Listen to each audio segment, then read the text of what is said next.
प्रदेश भर में सशक्त भू कानून के लिए जनता के सड़कों पर उतरने के बाद अब सरकार ने इस संबंध में विचार विमर्श शुरू किया है। सरकार भू कानून को लेकर आम सहमति बनाने और इसके लिए आमजन के सुझाव आमंत्रित करने के लिए बैठकों का आयोजन कर रही है। इसी क्रम में पौड़ी जिला प्रशासन ने विभिन्न संगठनों, जनप्रतिनिधियों और आम हितधारकों को आमंत्रित कर भू कानून के संबंध में सुझाव एकत्र करने के लिए गोष्ठी का आयोजन किया।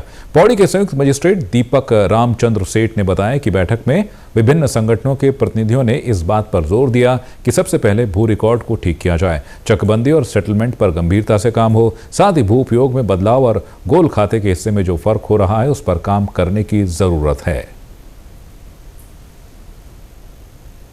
लोगों ने हमने मिलके लगभग 1.5 घंटे का चर्चा किया, कौन सा भू कानून में क्या विधियों में जरूर अमेंडमेंट या कुछ चीजें जुड़ना चाहिए करके। उसमें ये मुद्दा बहुत महत्वपूर्ण में ये आया है कि पहले हमारा रिकॉर्ड कीप करने के लिए, अपडेट करने के लिए सेटलमेंट और चकबंदी साथ में आना चाहिए।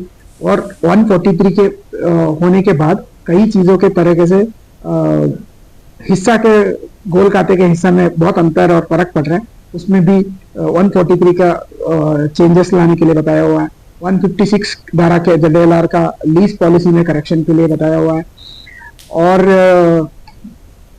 कई अन्य विधेयक में भी सुझाव दिया है। वो हमने आज ड्राफ्ट बना देंगे। ड्राफ्ट बना के एक बार अधिवक्ता संघों को भी हम शेयर कर लेंगे और उसके बाद हम DM साहब को प्रेषित करेंगे।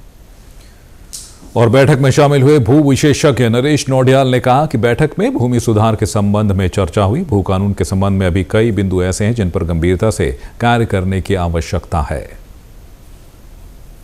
तो भू कानून की जो मांग चल रही है और राज्य सरकार ने मंतव्य जानने के लिए या प्रस्ताव करने के लिए जिलाधिकारियों को जो है वो भेजा है, उस संदर्भ में यहाँ पे बैठक हुई थी। बैठक में जो है तमाम वर्गों की हिस्सेदारी यहाँ पर रही है, लेकिन जो चर्चा हुई वो चर्चा हुई भूमि सुधार को लेकर के तो हो गई कि जो रिकॉर्ड में आज तक की गलतियां हैं, लेकिन जो मुख्य मुद्दा था कि हम लोग अपनी जमीनों को कैसे बचाएंगे, कृषि भूमि को कैसे बचाया जाना है। और दूसरी चीज जो सार्वजनिक भूमियां हैं जिस पर सरकार का कहती है कि ये हमारा पोजीशन हो गया और सरकार के कब्जे में जहां हम ट्रेस पास नहीं कर सकते, उस भूमि के निस्तारण की भी जो है एक मांग अंतर्निहित है सशक्त भू कानून में कि जो स्थानीय नागरिक है उन्हें जो है उपयोग के अधिकार दिए जाए और आवंटन पर भी चर्चा होनी चाहिए थी। तो उस तरफ जो है ये चर्चा हुई नहीं। और कायदे से देखा जाए तो सशक्त भू कानून की मांग करने वाले, अगर मैं खास पौड़ी के आसपास के इलाकों की बात करूंगा तो यहाँ पर तो किसान ही नहीं बचा है। क्यों?